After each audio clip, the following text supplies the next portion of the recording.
ಕಾಂಗ್ರೆಸ್ನಲ್ಲಿ ನಡೀತಾ ಇರುವಂತಹ ಈ ಬೆಳವಣಿಗೆ ವಿಚಾರಕ್ಕೆ ಸಂಬಂಧಪಟ್ಟಂತೆ ಹೆಚ್ಚಿನ ಡೀಟೇಲ್ಸ್ ಅನ್ನು ಕೊಡ್ತಾರೆ.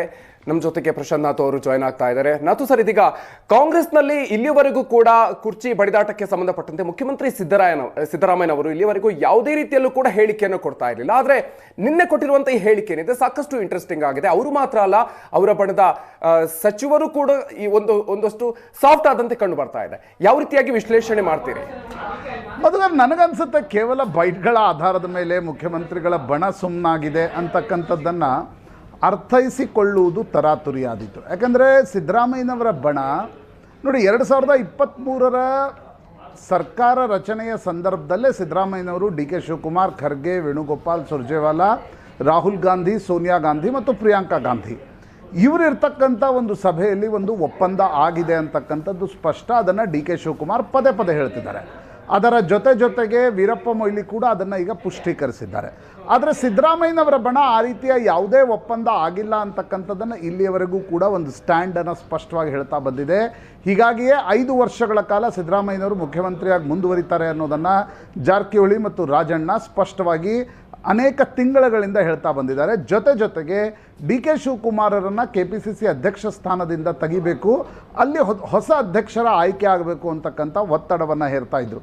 ಆದರೆ ಕಳೆದ ವಾರ ಡಿ ಕೆ ಶಿವಕುಮಾರ್ ದಿಲ್ಲಿಗೆ ಹೋದಾಗ ಕಾಂಗ್ರೆಸ್ ಹೈಕಮಾಂಡ್ ಸ್ಪಷ್ಟಪಡಿಸಿದೆ, ಮುಂದಿನ ಜಿಲ್ಲಾ ಪಂಚಾಯತ್, ತಾಲೂಕ್ ಪಂಚಾಯತ್ ಚುನಾವಣೆಗಳು ಮುಗಿಯುವವರೆಗೂ ಕೂಡ ನೀವೇ ಕಾಂಗ್ರೆಸ್ನ ಅಧ್ಯಕ್ಷರಾಗಿರ್ತೀರಿ, ಬದಲಾವಣೆಯ ಯಾವುದೇ ಪ್ರಶ್ನೆ ಇಲ್ಲ ಅಂತಕ್ಕಂಥದ್ದನ್ನು ಕಾಂಗ್ರೆಸ್ ಹೈಕಮಾಂಡ್ ಸ್ಪಷ್ಟಪಡಿಸಿದ ಮೇಲೆ ಡಿ ಕೆ ಶಿವಕುಮಾರ್ ಒಂದು ಬಾಡಿ ಲ್ಯಾಂಗ್ವೇಜ್ ಮತ್ತು ಅವರ ಮಾತುಗಳು ಕೂಡ ಇನ್ನಷ್ಟು ಅಗ್ರೆಸಿವ್ ಆಗಿವೆ. ಒಪ್ಪಂದದ ಬಗ್ಗೆ ಪದೇ ಕಾಂಗ್ರೆಸ್ ಹೈಕಮಾಂಡ್ಗೆ ನೆನಪು ಮಾಡಿಕೊಡುವ ಪ್ರಯತ್ನದ ಭಾಗವಾಗಿ ಅವರು ಈಶಾ ಫೌಂಡೇಶನ್ನ ಕಾರ್ಯಕ್ರಮದಲ್ಲೂ ಪಾಲ್ಗೊಂಡ್ರು, ಮಹಾಕುಂಭಕ್ಕೆ ಹೋಗಿ ಸ್ನಾನ ಕೂಡ ಮಾಡಿ ಬಂದರು. BJPಯ ಜೊತೆ ಹೋಗ್ತಾರೇನೋ ಅನ್ನುವ ರೀತಿಯಲ್ಲಿ ಭಾಸ ಆಗುವಂತೆ ಕೆಲ ಸ್ಟೇಟ್ಮೆಂಟ್ಗಳನ್ನು ಕೂಡ ಕೊಟ್ಟರು. ಆದರೆ ಡಿ ಕೆ ಶಿವಕುಮಾರ್ BJPಗೆ ಹೋಗ್ತಕ್ಕಂಥ ಯಾವುದೇ ರೀತಿಯಾಗಿರ್ತಕ್ಕಂಥ ಸುಳಿವು ಮತ್ತು ಸ್ಥಿತಿಗತಿ ಈಗಿಲ್ಲ. ಅವ್ರಿಗಿರ್ತಕ್ಕಂಥದ್ದು ಏನಕ್ಕೇನ ಅಕ್ಟೋಬರ್ 31ರ ಒಳಗಡೆ ನಾನು ಮುಖ್ಯಮಂತ್ರಿ ಆಗಬೇಕು ಅಂತಕ್ಕಂಥದ್ದನ್ನು ಹೈಕಮಾಂಡ್ಗೆ ಡಿ ಕೆ ಶಿವಕುಮಾರ್ ಸ್ಪಷ್ಟವಾಗಿ ಹೇಳಿ ಬಂದಿದ್ದಾರೆ. ಇದಕ್ಕೆ ಮುಂದಿನ ದಿನಗಳಲ್ಲಿ ಸಿದ್ದರಾಮಯ್ಯನವರ ಬಣ ಯಾವ ರೀತಿಯಾಗಿರ್ತಕ್ಕಂಥ ಕೌಂಟರ್ ಸ್ಟ್ರಾಟಜೀಸ್ಗಳನ್ನು ಮಾಡುತ್ತೆ ಅಂತಕ್ಕಂಥದ್ದು ಬಹಳ ಮುಖ್ಯ. ಕೇವಲ ಅವರಿಲ್ಲ ಹೈಕಮಾಂಡ್ ನಿರ್ಧಾರವೇ ಅಂತಿಮ ಅಂತಕ್ಕಂಥದ್ದನ್ನು ಹೇಳ್ತಾ ಇದ್ದರೂ ಕೂಡ ಅಂತಿಮವಾಗಿ ಶಾಸಕರ ಬೆಂಬಲ ಯಾರಿಗಿದೆ ಅಂತಕ್ಕಂಥದ್ದು ಕೂಡ ಬಹಳ ಮುಖ್ಯ ಆಗುತ್ತೆ. ಶಾಂಗ್ರಿಲಾದಲ್ಲಿ ಮೊದಲ ಶಾಸಕಾಂಗ ಪಕ್ಷದ ಸಭೆ ನಡೆದಾಗ ಬಲಾಬಲ ಪರೀಕ್ಷೆ ನಡೆದಿತ್ತು. ಅದರಲ್ಲಿ ಬಹುಪಾಲು 70% ಶಾಸಕರು ಸಿದ್ದರಾಮಯ್ಯನವ್ರ ಜೊತೆಗಿದ್ದರು.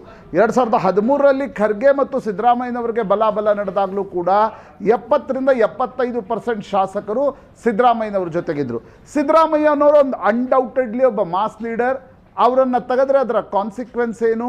ಡಿ ಕೆ ಶಿವಕುಮಾರ್ನ ತರುವಲ್ಲಿ ಹೈಕಮಾಂಡ್ ಯಶಸ್ವಿಯಾಗತ್ತಾ, ಸಿದ್ದರಾಮಯ್ಯನವ್ರನ್ನ ಹೇಗೆ ಮನವೊಲಿಕೆ ಮಾಡುತ್ತೆ ಅಂತಕ್ಕಂಥದ್ದು ಭಾಳ ಮುಖ್ಯ ಆಗುತ್ತೆ. ಕೇವಲ ಈಗ ನಿನ್ನೆ ಸಿದ್ದರಾಮಯ್ಯನವರ ಬಣ, ಸಿದ್ದರಾಮಯ್ಯನವರು, ಸತೀಶ್ ಜಾರಕಿಹೊಳಿ ಮತ್ತು ರಾಜಣ್ಣ ಹೈಕಮಾಂಡ್ ನಿರ್ಧಾರವೇ ಅಂತಿಮ ಅಂದಿದ್ದಾರೆ ಅಂದ ಮಾತ್ರಕ್ಕೆ ಹೈಕಮಾಂಡ್ ಏನು ನಿರ್ಧಾರವನ್ನು ತೆಗೆದುಕೊಳ್ಳುತ್ತೆ ಅದನ್ನು ಪೂರ್ತಿಯಾಗಿ ಒಪ್ಕೊಳ್ತಾರೆ ಅಂತಕ್ಕಂಥದ್ದು ಅರ್ಥ ಅಲ್ಲ. ಯಡಿಯೂರಪ್ಪನವ್ರನ್ನ ಕೂಡ ನಾವು ಹಿಂದೆ ನೋಡಿದ್ದೀವಿ. BJP ಹೈಕಮಾಂಡ್ ನಿರ್ಣಯ ತೆಗೆದುಕೊಂಡಾಗ ಅವರು ಷರತ್ತಿಟ್ಟರು, ನಾನು ಹೇಳಿದವರು ಮುಖ್ಯಮಂತ್ರಿ ಆಗಬೇಕು ಅಂತ. ಒಂದು ವೇಳೆ ಕಾಂಗ್ರೆಸ್ ಹೈಕಮಾಂಡ್ ಮುಖ್ಯಮಂತ್ರಿಯ ಆಯ್ಕೆಯ ಸಂದರ್ಭದಲ್ಲಿ ಅಕ್ಟೋಬರ್ ನವೆಂಬರ್ನಲ್ಲಿ ಆ ರೀತಿಯ ನಿರ್ಣಯ ತೆಗೆದುಕೊಂಡಾಗ ಸಿದ್ದರಾಮಯ್ಯನವರು ಏನು ಮಾಡ್ತಾರೆ, ಅವರ ಬಣ ಏನು ಮಾಡುತ್ತೆ, ಅವ್ರಿಗೆ ಬೆಂಬಲಕ್ಕಿರ್ತಕ್ಕಂಥ ಶಾಸಕರು ಏನು ಮಾಡ್ತಾರೆ ಅನ್ನೋದನ್ನು ಈಗಲೇ ಹೇಳೋದು ಮತ್ತು ಊಹಿಸೋದು ಕಷ್ಟ ಆಗ್ಬೋದು. ಮಧುಕರ್, ಮತ್ತೊಂದು ಕಡೆಯಲ್ಲಿ ಡಿ ಕೆ ಶಿವಕುಮಾರ್ ಅವರು ದೆಹಲಿಗೆ ಹೋಗಿ ಬಂದ ನಂತರ ಆದಂತಹ ಅಗ್ರೆಸಿವ್ ಸ್ಟೇಟ್ಮೆಂಟ್ಗಳು, ಅವರ ಬಣದ ನಾಯಕರು ನೀಡ್ತಾ ಇರುವಂಥ ಹೇಳಿಕೆಗಳು, ಇದೆಲ್ಲವೂ ಕೂಡ ಸೊ ಅವರು ಅಂದ್ಕೊಂಡಂತೆ ನಡೀತಾ ಇದೆ ಅನ್ನೋಂಥ ರೀತಿಯಲ್ಲಿ ಭಾಸ ಆಗ್ತಾ ಇರೋದು ನಿಜ ಅಲ್ವಾ ಪ್ರಶಾಂತ್? ಹಾಗಾದ್ರೆ ನೋಡಿ, ಇಬ್ಬರು ಡೆಸ್ಪರೇಟ್ ಇದ್ದಾರೆ ಅಂತ ಅನ್ಸುತ್ತೆ ಮಧುಕರ್. ಯಾಕಂದರೆ ಡಿ ಕೆ ಶಿವಕುಮಾರ್ಗೂ ಕೂಡ 2028ರ ಚುನಾವಣೆಯ ನೇತೃತ್ವವನ್ನು ನಾನು ವಹಿಸ್ಕೊಳ್ಬೇಕು ಮತ್ತು ಮುಖ್ಯಮಂತ್ರಿ ಇದೇ ಟರ್ಮಲ್ಲಿ ಆಗಬೇಕು, ಮುಂದಿನ ಟರ್ಮ್ನಲ್ಲಿ ಮುಖ್ಯಮಂತ್ರಿ ಆಗ್ತೀವಿ ಅಂತಕ್ಕಂಥದ್ದು ಕೇವಲ ಅಂದರೆ ಅದು ಸಾಧ್ಯ ಆಗುತ್ತೋ ಇಲ್ವೋ ಅಂತಕ್ಕಂಥ ನಾನಾ ಪ್ರಶ್ನೆಗಳಿವೆ. ಹೀಗಾಗಿ ಡಿ ಕೆ ಶಿವಕುಮಾರ್ ಹೈಕಮಾಂಡ್ನಿಂದ ಅಭಯವನ್ನು ಪಡೆದಿದ್ದರು, ನನ್ನನ್ನು ಮುಖ್ಯಮಂತ್ರಿ ಮಾಡಬೇಕು 2.5 ವರ್ಷದ ನಂತರ ಅಂತ. ಈಗ ಅವರು ಹೈಕಮಾಂಡ್ಗೆ ಪದೇ ಅದನ್ನು ನೆನಪು ಮಾಡ್ಕೊಳ್ತಾ ಇದ್ದಾರೆ, ನನ್ನನ್ನು ಮುಖ್ಯಮಂತ್ರಿ ಮಾಡಿ 2.5 ವರ್ಷಗಳ ಕಾಲ ನಾನು ಮುಖ್ಯಮಂತ್ರಿಯಾಗಿರ್ತೀನಿ, 28ರ ಚುನಾವಣೆಯ ಪೂರ್ತಿ ಜವಾಬ್ದಾರಿಯನ್ನು ನಾನು ತೆಗೆದುಕೊಳ್ತೀನಿ, ವಾಪಸ್ ಅಧಿಕಾರಕ್ಕೆ ತರೋದು ನನ್ನ ಜವಾಬ್ದಾರಿ ಅನ್ನೋದನ್ನು ಡಿ ಕೆ ಶಿವಕುಮಾರ್ ಹೈಕಮಾಂಡ್ಗೆ ಹೇಳಿ ಬಂದಿದ್ದಾರೆ. ಒಂದು ವೇಳೆ ಅಕ್ಟೋಬರ್ 31ರೊಳಗಡೆ ಆ ನಿರ್ಣಯವನ್ನು ನಿಮ್ಗೆ ತೆಗೆದುಕೊಳ್ಳಿಕ್ಕೆ ಆಗದೇ ಇದ್ದಲ್ಲಿ ನಾಳೆ ಮಧ್ಯಪ್ರದೇಶ ಮತ್ತು ರಾಜಸ್ಥಾನದ ರೀತಿ ಆದರೆ ನನ್ನನ್ನು ನೀವು ಜವಾಬ್ದಾರಿಯನ್ನಾಗಿ ಮಾಡಬೇಡಿ ಅನ್ನೋದನ್ನು ಕೂಡ ಸೇರಿಸಿ D K Shivakumar K C Venugopal ಮೂಲಕ ರಾಹುಲ್ ಗಾಂಧಿಗೆ ಹೇಳಿ ಬಂದಿದ್ದಾರೆ. ಇನ್ನೊಂದು ಕಡೆ ಸಿದ್ದರಾಮಯ್ಯನವರು ಕೂಡ ಅಷ್ಟೇ ಹಠಮಾರಿ ರಾಜಕಾರಣಿ. ಹಠಮಾರಿ ಇನ್ ದ ಸೆನ್ಸ್ ಎಲ್ಲ ಪಾಲಿಟಿಷಿಯನ್ಸ್ಗಳು ಅಷ್ಟು ಸುಲಭವಾಗಿ ಯಾರೂ ಕುರ್ಚಿಯನ್ನು ಬಿಟ್ಕೊಡ್ಲಿಕ್ಕೆ ತಯಾರಾಗಿರೋಲ್ಲ. ಅದು ಎಲ್ಲ ಪಾರ್ಟಿಯ ಎಲ್ಲ ನಾಯಕರು ಇರ್ಬೋದು. ಆ ಸಂದರ್ಭದಲ್ಲಿ ಈಗ ಸಿದ್ದರಾಮಯ್ಯನವರು ಮುಂದಿನ ದಿನಗಳಲ್ಲಿ ಏನು ಮಾಡ್ತಾರೆ, ಅವರ ಬಣ ಏನು ಮಾಡುತ್ತೆ, ಅದರ ಕೌಂಟರ್ ಸ್ಟ್ರಾಟಜೀಸ್ ಏನು? ಯಾಕಂದರೆ ರಾಜಣ್ಣ, ಸತೀಶ್ ಜಾರಕಿಹೊಳಿ, ಎಂ ಬಿ ಪಾಟೀಲ್, ಸಂತೋಷ್ ಲಾಡ್ರ ನಿನ್ನೆಯ ಮಾತುಗಳನ್ನು ಕೇಳಿದರೆ ಅಷ್ಟೊಂದು ಸುಲಭವಾಗಿ ಕುರ್ಚಿಯನ್ನು ಬಿಟ್ಕೊಡ್ತಾರೆ ಅಂತಕ್ಕಂಥದ್ದು ಸ್ಪಷ್ಟವಾಗಿ ಅನ್ನಿಸ್ತಾ ಇಲ್ಲ. ಆಗ ಡಿಮಾಂಡ್ಸ್ ಏನು ಬರುತ್ತೆ, ನೆಗೋಷಿಯೇಷನ್ಸ್ ಏನಾಗುತ್ತೆ, ಜಗಳ ಆಗತ್ತಾ, ಫಾರ್ಮುಲಾ ಹೈಕಮಾಂಡ್ ಏನು ತರುತ್ತೆ. ಇನ್ನೊಂದು ಕಡೆ ಬಿ ಜೆ ಪಿ ರಾಷ್ಟ್ರೀಯ ಪಕ್ಷವಾಗಿ ಅದು ಕೂಡ ನಿಶ್ಚಿತವಾಗಿ ಕರ್ನಾಟಕದಲ್ಲಿ ಏನಾದರೂ ಅವಕಾಶ ಸಿಗುತ್ತಾ ಅಂತಕ್ಕಂಥದ್ದನ್ನು ಕಾದು ನೋಡ್ತಾ ಇರುತ್ತೆ. ಆ ಸಂದರ್ಭದಲ್ಲಿ ಬಿ ಜೆ ಪಿ ಏನು ಮಾಡುತ್ತೆ, ಇವೆಲ್ಲವೂ ಕುತೂಹಲಕಾರಿ ಅಂಶಗಳು ಮಧುಕರ್. ಇವತ್ತು ನಾಳೆ ಒಳಗಡೆ ಏನೋ ತೀರ್ಮಾನ ಆಗಿಬಿಡುತ್ತೆ, ಸಿದ್ದರಾಮಯ್ಯನವರ ಬಣ 4 ಹೆಜ್ಜೆ ಹಿಂದೆ ಸರಿದಿದೆ. ಪ್ರಾಯಶಃ ನನಗನ್ಸುತ್ತೆ ಆ ರೀತಿಯ ನಿಷ್ಕರ್ಷೆಗೆ ಬರುವುದು ಸ್ವಲ್ಪ ಮಟ್ಟಿಗೆ ಅವಸರವಾದೀತು ಅನಿಸುತ್ತೆ.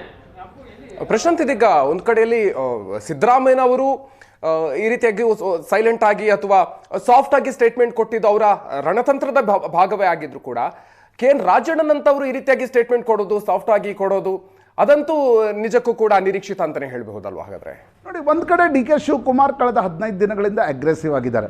ಅದಕ್ಕಿಂತ ಮುಂಚೆ ಸಿದ್ದರಾಮಯ್ಯನವರ ಬಣ ಅಗ್ರೆಸಿವ್ ಇತ್ತು, ಡಿ ಕೆ ಶಿವಕುಮಾರ್ ಬಣದಿಂದ ಮೌನ ಇತ್ತು. ಯಾವಾಗ ರಾಜಣ್ಣ ಪದೇ ಪದೇ ಹೇಳಿಕೆ ಕೊಡ್ಲಿಕ್ಕೆ ಶುರು ಮಾಡಿದ್ರು, G C Chandrashekhar D K Shivakumar ಪರವಾಗಿ ಹೇಳಿಕೆ ನೀಡಿದರು. ನಂತರ ಡಿ ಕೆ ಶಿವಕುಮಾರ್ ದಿಲ್ಲಿಗೆ ಹೋಗಿ ಬಂದರು. ದಿಲ್ಲಿಗೆ ಹೋಗಿ ಬಂದಮೇಲೆ ಡಿ ಕೆ ಶಿವಕುಮಾರ್ ಕಾನ್ಫಿಡೆನ್ಸ್ ಜಾಸ್ತಿ ಆದಂತೆ ಸ್ಪಷ್ಟವಾಗಿ ಕಾಣ್ತಾ ಇದೆ. ಬಟ್ ಇದರಲ್ಲಿ ಪೇಚ್ ಇರೋದು ಮಧುಕರ್, ಶಾಸಕರ ಬಲ ಯಾರ ಕಡೆ ಇರುತ್ತೆ ಅಂತಕ್ಕಂಥದ್ದು. ಯಾಕಂದರೆ ಮುಂದಿನ ಮುಖ್ಯಮಂತ್ರಿ ಆಗಬೇಕಾದ್ರೂ ಕೂಡ ಶಾಸಕರ ಬೆಂಬಲವನ್ನು ಪಡಿಬೇಕಾಗತ್ತೆ. ಸಿದ್ದರಾಮಯ್ಯನವ್ರಿಗಿರ್ತಕ್ಕಂಥ ಪ್ಲಸ್ ನೋಡಿದರೆ ಶಾಸಕರ ಬಲ ಅವ್ರಿಗಿದೆ, ಅವರ ಮೈನಸ್ ನೋಡಿದರೆ ಹೈಕಮಾಂಡ್ ತುಂಬ, ಅಂದರೆ 28ರ ಚುನಾವಣೆಯನ್ನು ಸಿದ್ದರಾಮಯ್ಯನವ್ರ ನೇತೃತ್ವದಲ್ಲಿ ಹೋಗಬೇಕು ಅಂತಕ್ಕಂಥದ್ದು ಹೈಕಮಾಂಡ್ ನೋಡ್ತಾ ಇಲ್ಲ.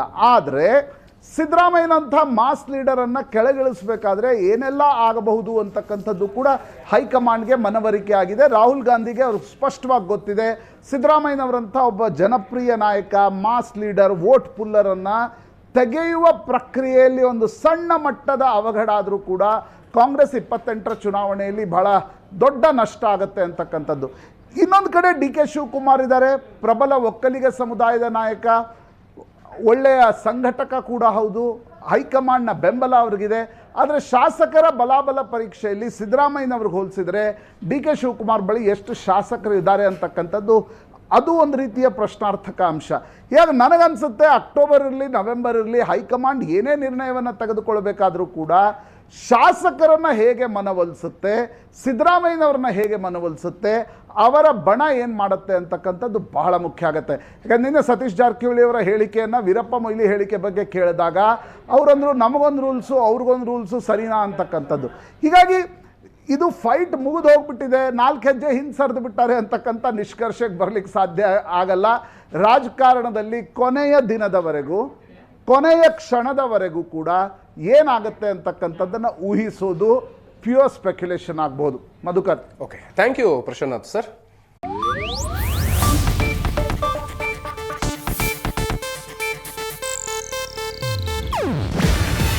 ಇದು ಏಷ್ಯಾನೆಟ್ ನ್ಯೂಸ್ ನೆಟ್ವರ್ಕ್ ಪ್ರಸ್ತುತಿ.